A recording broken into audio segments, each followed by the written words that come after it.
Hello everyone, मैं हूं आपका दोस्त अभिजीत श्रीवास्तव और एक बार फिर से आप सभी का अपने इस चैनल स्टॉक लेवल्स में बहुत बहुत स्वागत है। आगे बढ़ने से पहले अपने नए दर्शकों को बताना चाहूँगा कि इस सीरीज़ में हम लोग बात करते हैं निफ्टी, बैंक निफ्टी और जितने भी अदर मेन सेक्टर्स हैं उनकी चार्ट पे चल के एनालिसिस करते हैं और फाइनली लास्ट में अपना एक कंक्लूजन देते हैं समराइज़ करने के बाद कि क्या और किस तरीके से हमें किस सेक्टर में बिहेव करना चाहिए आने वाले टाइम में। सो इस वीडियो को अंत तक देखना ना भूलिएगा। तो चलिए शुरू करते हैं अपना वीकली मार्केट सिनेरियो नंबर 63। ये आ गए हम लोग निफ्टी के चार्ट पर। अब आप देखिए जो हम लोग बात कर गए थे कि किस तरीके से यहाँ से काम कर सकता है, एग्जैक्टली वैसे मार्केट ने काम किया है। ज़्यादा से ज़्यादा जो आने की जगह थी, जो मैंने आपको लास्ट वीक बताया था, इस एरिया में आया था मैं आपसे डिस्कस करने। 14,530 से 430 की जोन में ज़्यादा से ज़्यादा ये आ सकता था।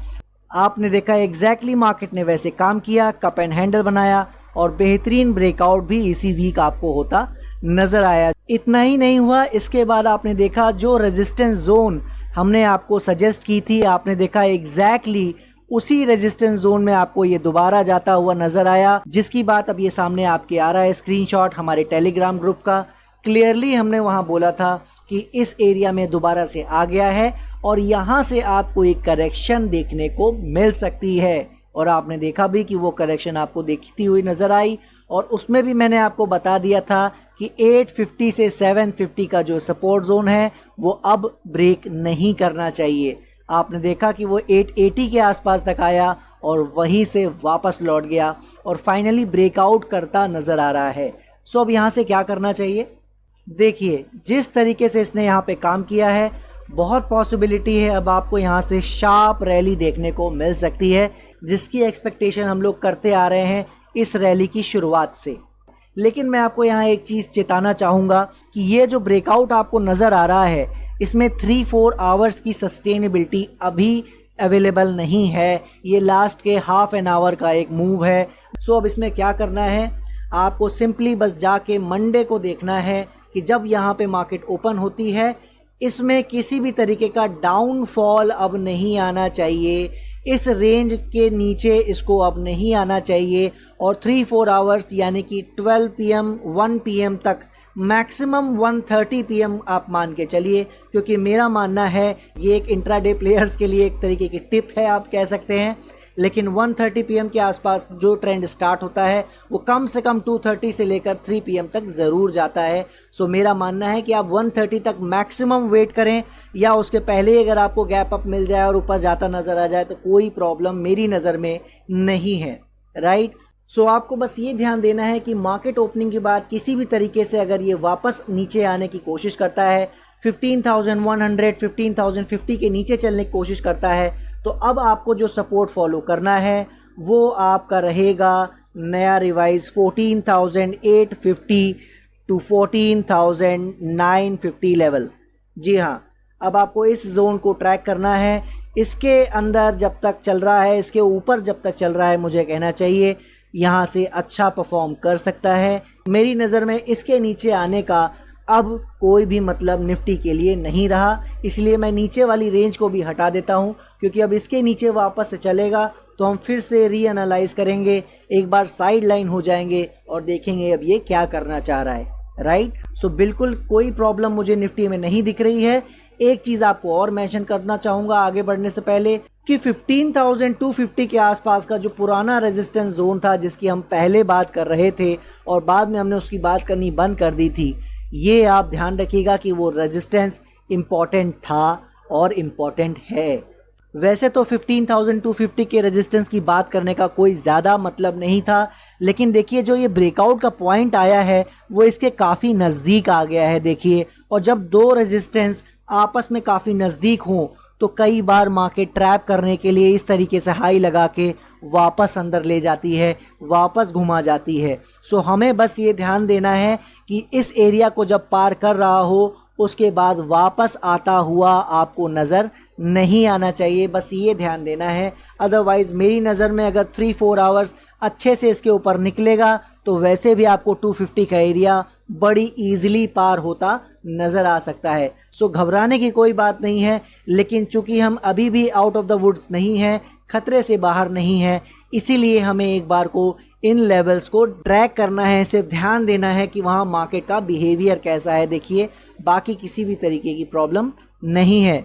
सो जिन भी दोस्तों ने मेरे कहने से या अपनी एनालिसिस करके 14,530 430 के आसपास एंट्री ली थी, उनको किसी तरह की दिक्कत नहीं है। वो अपना 14,850 और 950 का सपोर्ट जोन सिंपली फॉलो कर सकते हैं। अदरवाइज जो हमारे दोस्त फ्रेश बाइंग करने के विचार में हैं, उनको मेरे ख्याल से यहाँ पे अभी बिहेवियर देखना चाहिए। कंफर्मेशन बायर्स अभी भी थोड़ा वेट कर सकते हैं।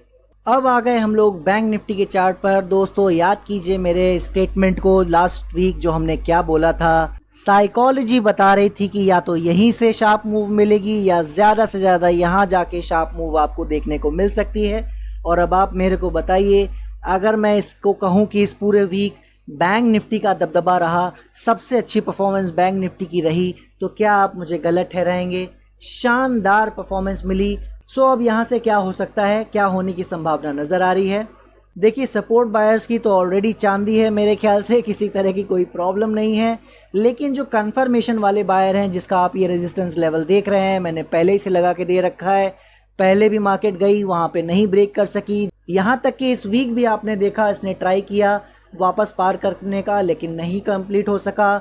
और फाइनली इस बार आपने फ्राइडे को देखा, लास्ट सेशन में इसने ब्रेक करने की कोशिश की है। ये मैं इसीलिए कह रहा हूँ, जैसा निफ्टी में आपने देखा कि 3-4 आवर्स की जो सस्टेनेबिलिटी हमें चाहिए, वो अभी बैंक निफ्टी में भी नहीं हो सकी है। वो भी लास्ट के 30 मिनट 45 मिनट्स में ये मूव आता आपको नज़र आया है। सो हमें इसमें भी वही चीज़ है, 1 PM से 1:30 PM तक इसको देखना है, मंडे को किस तरीके से बिहेव कर रहा है। अगर गैप अप करते हुए निकलता जाता है तो कोई प्रॉब्लम है ही नहीं। फिर आपको बस ये ध्यान देना है कि यही जो सपोर्ट एरिया है 34,400 से 34,300, इसको ब्रेक डाउन साइड अब नहीं करना चाहिए। सो अब दूसरे सिनेरियो की बात कर लेते हैं कि मान लीजिए गैप अप किया लेकिन वापस से सपोर्ट के अंदर आता नज़र आता है, तो क्या करना है? तो बिल्कुल कोई घबराने की ज़रूरत नहीं है। अब हमारे लिए जो ये सपोर्ट एरिया था, बहुत इंपॉर्टेंट लेवल, वो अब हम यहाँ रिवाइज़ कर दे रहे हैं। इसको अब आपको ट्रैक करना है। जी हाँ, 33,400 का एरिया आपके लिए अब सैक्रोसेंट सपोर्ट हो गया है। इसके नीचे अब इसको नहीं जाना चाहिए किसी भी हाल में। यहीं से ही इसको बेहतर परफॉर्मेंस करते नज़र आना चाहिए। यानी कि अगर नीचे भी आता है तो भी 33,400 ज़्यादा से ज़्यादा नीचे जाने के लिए इसके पास जगह है, वरना आपको यहीं से बेहतर परफॉर्मेंस करता नज़र आ सकता है। तो सपोर्ट बायर जिन्होंने नीचे ट्राई किया, बिल्कुल बने रहें। आशा करता हूँ उनको कुछ बेनिफिट हुआ होगा। और जो हमारे कंफर्मेशन वाले दोस्त हैं निफ्टी की तरह, वो भी अभी इसमें वेट कर सकते हैं। ये आ गए दोस्तों निफ्टी फार्मा के चार्ट पर। अब आप देखिए, जो हम लोग बात कर गए थे लास्ट वीक के कंक्लूजन में, जो लास्ट टाइम में मैंने आपको बताया था वीडियो में कि अब जो है बहुत अच्छा मूव फार्मा, केमिकल, मेटल्स, इन सब ने दिया है। सो जैसी करेक्शन मेटल में स्टार्ट हुई है, आपको अदर सेक्टर्स में भी थोड़ी थोड़ी करेक्शन देखने को मिल सकती है। और आप देख रहे हैं फार्मा में वही एक करेक्शन चल रही है। हो सकता है आपको थोड़ा बहुत और करेक्शन इस तरीके से देखने को मिल जाए, कोई बड़ी बात नहीं है। लेकिन हमारे लिए जो मेजर सपोर्ट एरिया है वो यही है, 13,200 का एरिया किसी भी हाल में ब्रेक नहीं करना चाहिए। और इसको होल्ड करते करते ये रैली आपको ऊपर और जाती नज़र आनी चाहिए। सो जो भी हमारे दोस्तों के पास पोजीशन है, बने रहें, ट्रेंड राइड करते रहें। इस करेक्शन में किसी तरीके से घबराने की ज़रूरत नहीं है, बहुत बड़ी करेक्शन की उम्मीद नहीं है। इसी तरह की करेक्शन आपको यहाँ भी देखने को मिल सकती है। थोड़ा टाइम यहाँ बिता सकता है, ज़रूर हो सकता है, लेकिन ओवरऑल अभी फार्मा ऊपर जा रहा है और उसके लिए हमारे लिए ये लेवल अवेलेबल है। इसको ब्रेक किए बिना, 13,200 लेवल को ब्रेक किए बिना आपको बहुत अच्छी परफॉर्मेंस अभी भी फार्मा सेक्टर में देखने को मिल सकती है। सो बिल्कुल बने रहें, क्योंकि सपोर्ट बायर्स और कंफर्मेशन बायर्स दोनों के पास ये होना चाहिए। नीचे से ही हम लोग ने इसकी बात की थी, क्या बेहतरीन रैली यहाँ से हम लोग देखते आ रहे हैं। यहीं पे कंफर्मेशन बायर्स को मिल गया था और यहाँ पे सपोर्ट बायर्स को मिल गया था। 12,000 से बात करते आ रहे हैं, 2,000 पॉइंट का मूव मिला है। आप समझ सकते हैं कैसे कैसे रिटर्न्स स्टॉक्स में देखने को मिले हैं, मुझे बताने की ज़रूरत नहीं है। सो राइड करते रहिए, किसी तरह की प्रॉब्लम इसमें भी नहीं है। इसी के साथ आप जानते हैं हम लोग केमिकल सेक्टर की बात करते हैं, क्योंकि उसका इंडेक्स नहीं है इसलिए उसका चार्ट अवेलेबल नहीं है। सो आप देखिए किस तरीके से हम लोग बात करते आ रहे हैं लास्ट 1 to 2 मंथ से, और किस तरह की ज़बरदस्त रिटर्न उसने दिखाई है। आप देखिए जाके इस वीक भी केमिकल सेक्टर का दबदबा रहा, बहुत अच्छा परफॉर्मेंस देखने को हमें मिला। और अभी लार्ज कैप कुछ एक शांत हमें नज़र आए इस वीक, ज़्यादा चाल नहीं नज़र आई, लेकिन शांति का मतलब ये नहीं है कि उनमें दम नहीं बची है या अब उनमें कोई जान नहीं रह गई है। सो दोस्तों बने रहिए, किसी तरह की प्रॉब्लम अभी तक केमिकल सेक्टर में नहीं है। बने रहिए, अगर किसी स्टॉक में प्रॉफिट नहीं भी आ रहा है उसमें भी कोई दिक्कत नहीं है, अगर वो अच्छा स्टॉक है तो आपको जल्दी ही अच्छा रिटर्न केमिकल सेक्टर के उन स्टॉक्स में भी देखने को मिल सकता है। ये आ गए निफ्टी मेटल के चार्ट पर। अब आप देखिए हम लोग क्या बात कर गए थे, करेक्शन थोड़ी बहुत हो सकती है, और आपने देखा लास्ट वीक हम लोग इस एरिया पे आए थे, क्लियरली मैंने बोला था कि करेक्शन चल रही है, इसमें कोई डाउट नहीं है। लेकिन जिस तरह का ज़बरदस्त रिटर्न हमने इसमें खाया है, मुझे बताने की ज़रूरत नहीं है। उस तरह के रिटर्न के बाद अगर थोड़ी बहुत करेक्शन आती है तो उसे हमें देखना आना चाहिए। देखिए ऊपर से 10-15% बिल्कुल स्टॉक गिर गए हैं, इसमें कोई दो राय नहीं है। लेकिन आप सोचिए 80% का रिटर्न, 100% का रिटर्न भी निफ्टी मेटल के स्टॉक्स ने दिया है।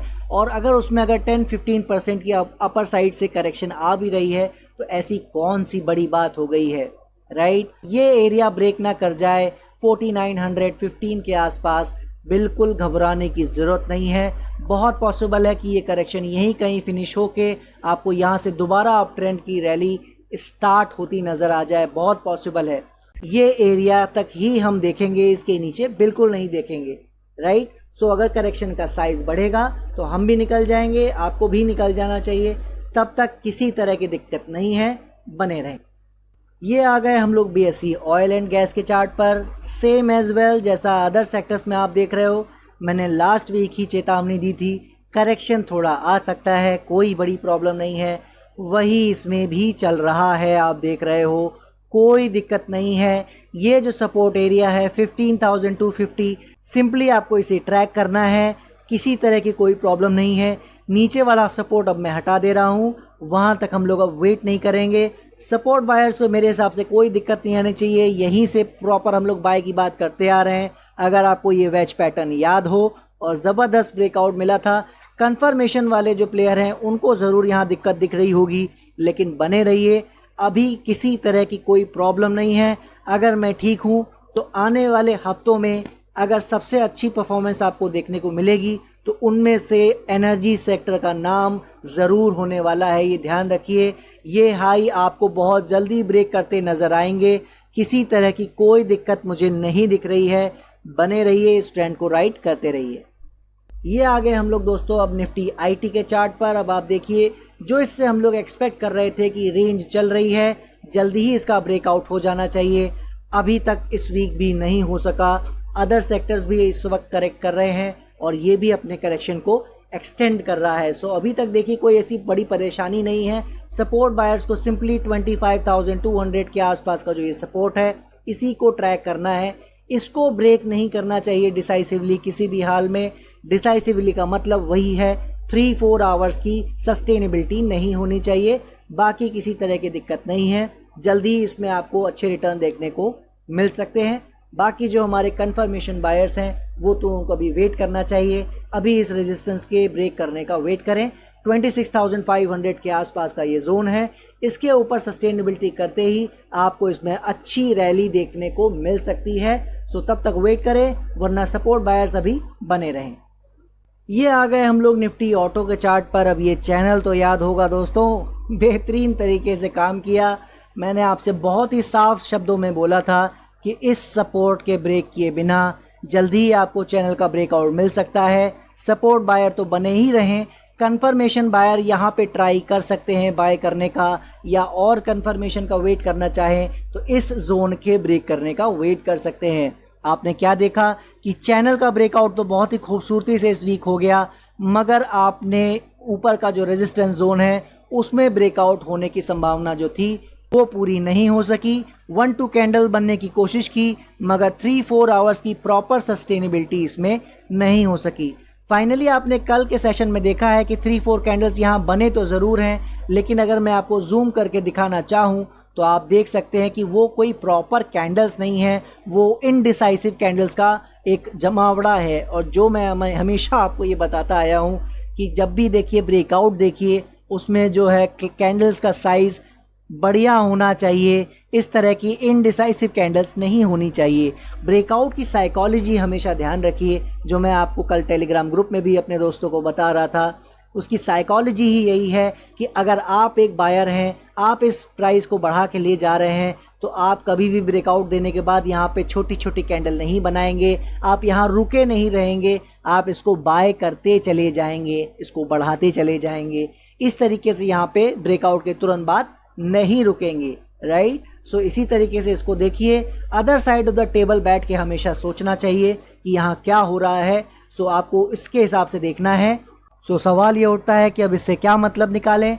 बहुत ही सिंपल है, ये जो ब्रेकआउट मिला है, जिसने यहाँ पे बाय करने की कोशिश की है, उसको सिंपली बस ये देखना है कि अब ये जो सपोर्ट जोन है 10,030 10,050 के आसपास, इसके नीचे अब नहीं आना चाहिए। पहला अलर्ट आपको 10,100 के आसपास ही मिल जाएगा, इस चैनल के अंदर दोबारा नहीं आना चाहिए। और अगर आता भी है तो सस्टेनेबिलिटी ना होकर एक, जैसे कहते हैं ना, शार्पली डाउन साइड आना और शार्पली निकल जाना, इस तरह का मूव अगर बनाता है तो ठीक है, वरना यही हो सकता है ज़्यादा से ज़्यादा कि कोई करेक्शन यहाँ करके इसको यहाँ से ऊपर चले जाना चाहिए। सो इसी तरीके से आपको ध्यान देना है। ऑटो सेक्टर बहुत अच्छा हो चला है, ये ध्यान रखिए। और आने वाले टाइम में अगर मुझे कहना चाहिए, ऑटो भी one of the best sector हो सकता है आने वाले कुछ हफ्तों के लिए, तो मुझे कोई भी गुरेज नहीं है ये कहने में, ये भी अच्छा परफॉर्म यहाँ से कर सकता है। तो सपोर्ट बायर बने रहें, जो डाउन साइड जिन्होंने यहाँ पे ब्रेकआउट पे बाय किया है वो भी बने रहें। अगर किसी की पोजीशन नहीं है तो फिर एक बार वेट करें, और अब इस रेंज के ऊपर 1-2 आवर्स की भी सस्टेनेबिलिटी हो जाए तो उसके ऊपर फिर दोबारा से एंट्री ली जा सकती है। ये आ गए हम लोग निफ्टी एफएमसीजी के चार्ट पर। अब आप देखिए, क्या बताया था मैंने आपसे कि जो भी सपोर्ट बायर्स हैं उनको कोई प्रॉब्लम ही नहीं है, लेकिन कंफर्मेशन बायर्स को वेट करना पड़ेगा इस रेजिस्टेंस के ब्रेक करने का। क्या देखा आपने इस वीक, ज़बरदस्त तरीके से उस एरिया को टच किया और दोनों ही बार, दोनों ही दिन मुझे कहना चाहिए नहीं होल्ड कर सका, और वहाँ से आपको करेक्शन देखने को मिल रही है। तो रेजिस्टेंस भी ज़बरदस्त तरीके से काम किया। सपोर्ट बायर्स तो ऑलरेडी एंजॉय कर ही रहे होंगे जो एफएमसीजी में रैली चल रही है, खासकर शुगर में और जितने मिड कैप और स्मॉल कैप शेयर हैं उनमें। हालांकि कुछ लार्ज कैप भी चले हैं, लेकिन ज़्यादातर लार्ज कैप्स का अभी चलना बाकी है। सो अब क्या करना चाहिए इसमें? बिल्कुल देखिए, इसमें किसी तरीके का कोई चेंज नहीं है। सपोर्ट बायर्स तो बने ही रहे, लेकिन कंफर्मेशन बायर को अभी इस एरिया के ब्रेक करने का वेट करना चाहिए। डिसाइसिवली 3-4 आवर्स की सस्टेनेबिलिटी इस बार आपको 36,000 पे भी शायद रोक ना सके, और इसके ऊपर भी आपको जाता ये बहुत ज़बरदस्त तरीके से नज़र आ सकता है।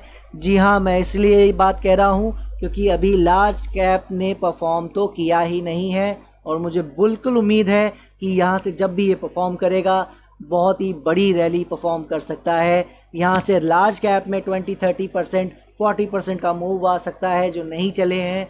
तो बिल्कुल हो सकता है, पॉसिबिलिटी है कि यहाँ से आपको ये 36,000 का एरिया जो रेजिस्टेंस की तरह भी काम करता आया है पीछे भी, वो भी ये पार करता नज़र आ सकता है। सो बिल्कुल इस हिसाब से आप देख सकते हैं बहुत बढ़िया रैली यहाँ से इंतज़ार कर रही है, बट उसके लिए कन्फर्मेशन का एरिया ब्रेक करना ज़रूरी है। और फाइनली आ गए हम लोग पीएसयू बैंक के चार्ट पर, जिसकी बात हम लोग लास्ट वीक कर गए थे।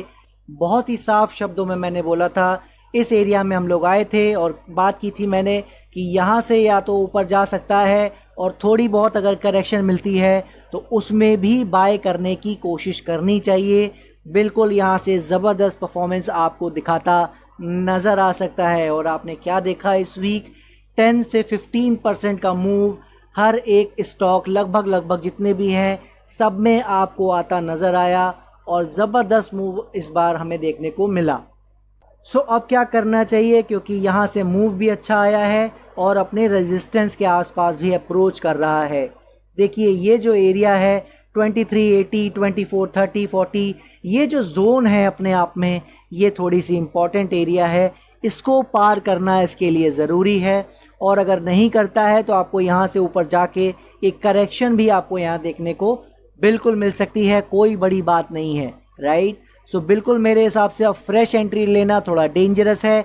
इस एरिया को ब्रेक करने का वेट करें, और अगर एक बार आपको ये लेवल भी ब्रेक करता नज़र आ जाए 2450 का, फिर आपके दिमाग में कोई शंका नहीं होनी चाहिए कि ये अब 2700 2800 इसके ऊपर के लेवल्स की ओर जा रहा है। और जैसा आपको मैंने बताया था, स्टॉक के बेसिस पे आप देख सकते हो 30-30 40-40 50-50% के रिटर्न या उससे भी बड़े रिटर्न, मेटल सेक्टर के टाइप 80% और 100% तक के रिटर्न भी देखने को मिल सकते हैं। आपको पता है मैं कभी भी 5-10% के मूव के लिए ऐसी बातें नहीं करता हूँ, यहाँ पे कभी भी इस चार्ट पे एनालिसिस नहीं करता हूँ 5-10% के लिए। सो आप समझ गए होंगे कि अगर यहाँ से मूव आएगा तो किस लेवल का आ सकता है। इसीलिए जो कंफर्मेशन वाले बायर हैं वो थोड़ा सा सब्र करके इसमें बाय करने की कोशिश करें।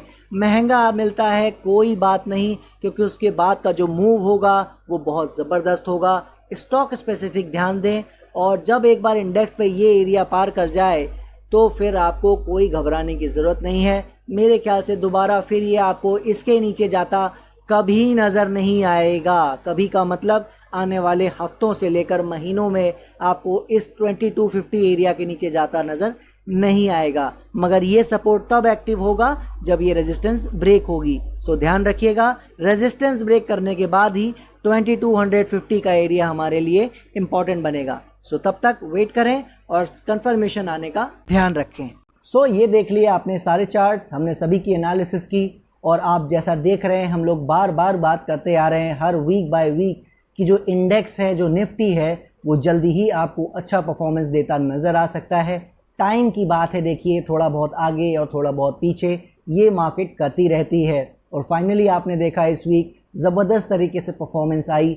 हालांकि हमारे रेजिस्टेंस अभी ब्रेक नहीं किए हैं जैसा आपने चार्ट्स पे देखा, लेकिन जिस तरीके से वो अपने एक मूव को दिखाता हुआ नज़र आ रहा है, पूरी उम्मीद बन रही है कि इस बार आपको शायद निराशा हाथ नहीं लगेगी और अपने रेंज से ये बाहर आता हुआ नज़र आएगा। सो आशा करता हूँ हमारे जितने भी सपोर्ट बायर्स हैं उनको ये इसमें बहुत अच्छा एक राइड मिला होगा, बहुत अच्छा बेनिफिट हुआ होगा।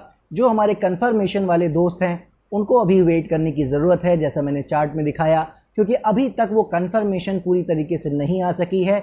एक लेवल को 30-50 पॉइंट से ब्रेक करना ही रेजिस्टेंस ब्रेकआउट नहीं होता है, उसके ऊपर प्रॉपरली सस्टेनेबिलिटी हो, 50-70-100 पॉइंट ऊपर जाता हुआ नज़र आए, तब हम वापस उसमें एंट्री कर सकते हैं। अदरवाइज़ ऊपर जाने के बाद किसी करेक्शन में दोबारा से एंट्री कर सकते हैं। बहुत सारे तरीके हैं एंट्री लेने के, लेकिन कंफर्मेशन होना बहुत ज़रूरी है, इसीलिए इसे कंफर्मेशन लेवल कहते हैं।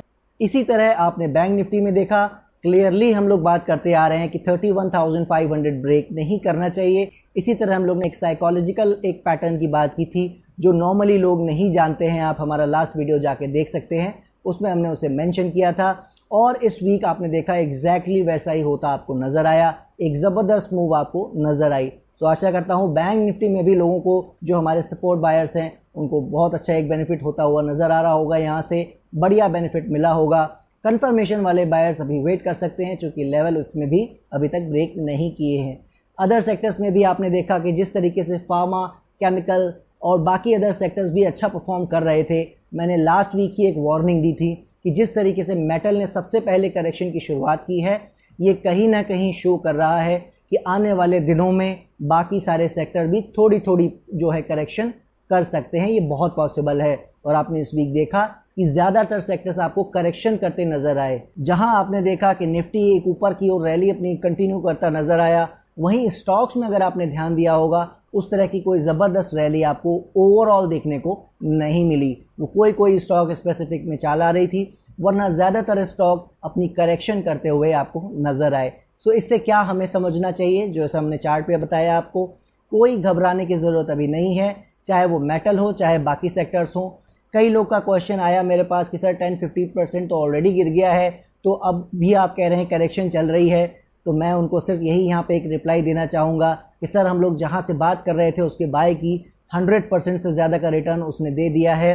इनफैक्ट वहाँ से 60-70% का रिटर्न दिया है, जहाँ से लोग टॉप प्रेडिक्ट कर रहे थे। हमारे टीवी एनालिस्ट, हमारे यूट्यूबर्स, जाके आप देख सकते हैं। भले उन्होंने बड़ी सफाई से अपने व्यूज़ को चेंज कर दिया हो, जैसे निफ्टी में चेंज किया है, आप जाके देखिए, और जितनी शॉर्ट सेलिंग है उन्होंने उसके अपने पूरे व्यू को बदल दिया। तो मैं सिर्फ आपको ये बताना चाह रहा हूँ, पहला ही सपोर्ट ब्रेक कर जाएगा, हम बिल्कुल उससे नमस्ते कर लेंगे और आगे बढ़ जाएंगे। लेकिन अभी उसको ब्रेक करने दें, उसको बताने दें कि वो अपने करेक्शन को गहरा रहा है या यहाँ से ऊपर जा रहा है। जो भी है वो अपना वर्डिक्ट जल्दी ही सुनाएगा आपको आने वाले 1 to 2 वीक्स में। सो तब तक पेशेंटली वेट करें। मेरे हिसाब से अगर फिर से यहाँ से चाल बनी तो मैं आपको फिर बता दे रहा हूँ 30-40% का मूव यहाँ से फिर बड़ी आसानी से आपको देखने को मिल सकता है। कोई बड़ी बात नहीं है, राइट। इसीलिए मैं कह रहा हूँ जहाँ रिवॉर्ड दिख रहा हो वहाँ पे थोड़े बड़े स्टॉप लॉसेस लेने ही पड़ते हैं। इसके अलावा आपने देखा एक बहुत अच्छी चीज़ इस वीक हुई, निफ्टी और बैंक निफ्टी जो ऊपर निकलते हुए नजर आए, उसके साथ साथ ऑटो सेक्टर भी बाहर निकलता नजर आया। खासकर आपने देखा ऑटो एंसिलरी में बहुत अच्छा एक मूव आपको आता नजर आया। मुझे पूरी उम्मीद है कि ऑटो सेक्टर अब जिस तरीके से बिहेव कर रहा है यहाँ से वो भी बहुत अच्छा परफॉर्म करने वाला है। मुझे कोई इसमें कहते दो राय नहीं है कि उसने मेरी सोच से ज़्यादा हमें वेट करवाया है, लेकिन अब मेरे ख्याल से उसके रिवॉर्ड देने का टाइम आ रहा है। सो उस पर भी हमें ध्यान देने की ज़रूरत है। और जैसा मैं हर वीक आपको बताता आ रहा हूँ कि सेक्टर में भी 2 भागों में मार्केट चल रही है, 2 पार्ट्स में बढ़ रही है। कुछ सेक्टर के स्टॉक्स पहले चल जाते हैं और कुछ सेक्टर के स्टॉक्स बाकी बाद में चलते हैं। उसी सेक्टर में आगे पीछे मूव आ रहा है। सो बिल्कुल बने रहिए। ये मत सोचिए कि हमारा स्टॉक अगर नहीं चल रहा है, दूसरा चल रहा है उसी सेक्टर का, तो हमारा नहीं चलेगा। ऐसा कोई ज़रूरी नहीं है। अगर स्टॉक्स अच्छे हैं तो आपको जल्दी ही उनमें भी एक मूव आता हुआ नज़र आएगा। लेवल्स के तौर पर जो मैं हमेशा यहाँ बताता हूँ, अगर आपको जानकारी चाहिए कौन से स्टॉक किन लेवल्स को होल्ड करते हुए आगे बढ़ सकते हैं, वो आप हमारा टेलीग्राम ग्रुप ज्वाइन करके हमसे पूछ सकते हैं। वहाँ पे हम अपने व्यूज़ शेयर करते हैं, कौन से स्टॉक में किन लेवल्स को होल्ड करके आप अप ट्रेंड को राइड कर सकते हैं, चाहे वो शॉर्ट टर्म हो चाहे वो लॉन्ग टर्म हो। और इसके अलावा भी अगर कोई जानकारी चाहिए कि किस लेवल के ऊपर कंफर्मेशन आ जाएगी किसी स्टॉक में कि इसके ऊपर यहाँ से अच्छा ही कर सकता है, चाहे वो शॉर्ट टर्म हो या लॉन्ग टर्म हो, उनके भी लेवल्स हम वहाँ पे शेयर करते हैं, अपने व्यूज़ वहाँ पे प्रोवाइड करते हैं। सो आप Telegram group and channel join कर सकते हैं, डिस्क्रिप्शन बॉक्स में लिंक दिए हुए हैं।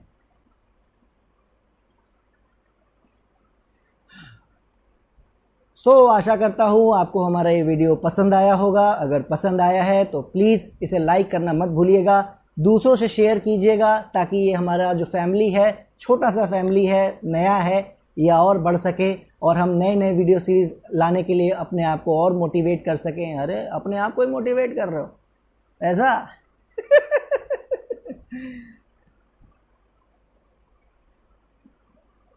आशा करता हूँ आपको आज को मारो थारो देश में राजस्थानी बन गया हूँ मैं तो। ओ भाइयों, आशा करता हूँ आपको आज का वीडियो हमारा पसंद आया होगा। अगर पसंद आया है तो प्लीज़ इसे लाइक कीजिए, दूसरों से शेयर कीजिए, ताकि ये फैमिली और बढ़ सके और मुझे और मोटिवेशन मिल सके नई नई वीडियो सीरीज़ लाने के लिए। प्लीज़ इसे दूसरों से शेयर कीजिए। और अभी तक आपने अगर सब्सक्राइब बटन नहीं दबाया है तो उसको दबाना मत भूलिएगा। इसी के साथ अपनी बात को समाप्त करता हूँ। किसी भी तरीके का कोई फीडबैक हो आपका, पॉजिटिव या नेगेटिव, प्लीज़ कमेंट सेक्शन में हमें लिख के बताएं। नेक्स्ट वीक फिर बात करेंगे। तब तक के लिए जय हिंद।